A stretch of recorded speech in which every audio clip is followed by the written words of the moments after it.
নমস্কার বন্ধুরা, স্বাগত জানাই মাম্পির কিচেনের আরও একটি নতুন ভিডিওতে। আজকে বানাবো কচুরলতি দিয়ে চিংড়ি মাছ। তার জন্য প্রথমেই কড়াইতে তেল গরম করে চিংড়ি মাছগুলো হলুদ এবং লবণ দিয়ে হালকা ব্রাউন করে ভেজে তুলে নেব। ওই তেলেই ফোড়ন দেব কাঁচা শুকনো লঙ্কা এবং কালো জিরে।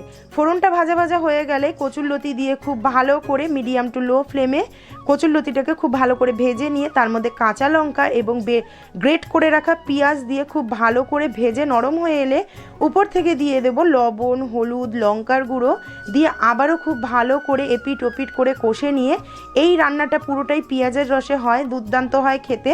কারা কারা এইভাবে বাড়িতে খাও অবশ্যই জানিও। দেখো, কথা বলতে বলতেই রং কিন্তু চেঞ্জ হয়ে গেছে, মশলা কষে এসেছে। উপর থেকে দিয়ে দিলাম ভেজে রাখা চিংড়ি মাছ এবং 2 চামচ জল, জাস্ট গা মাখা হওয়ার জন্য। নামানোর আগে উপর থেকে স্বাদ মতো চিনি দিয়ে এদিক ওদিক একটু নাড়াচাড়া করে চিনিটাকে মিশিয়ে নামিয়ে নেব। আজকের ভিডিওটা ভালো লাগলে লাইক কমেন্ট করে দিও। ফুল ভিডিওটা দেওয়ার আছে মাম্পির কিচেন। আজকের মতো তাহলে আসি।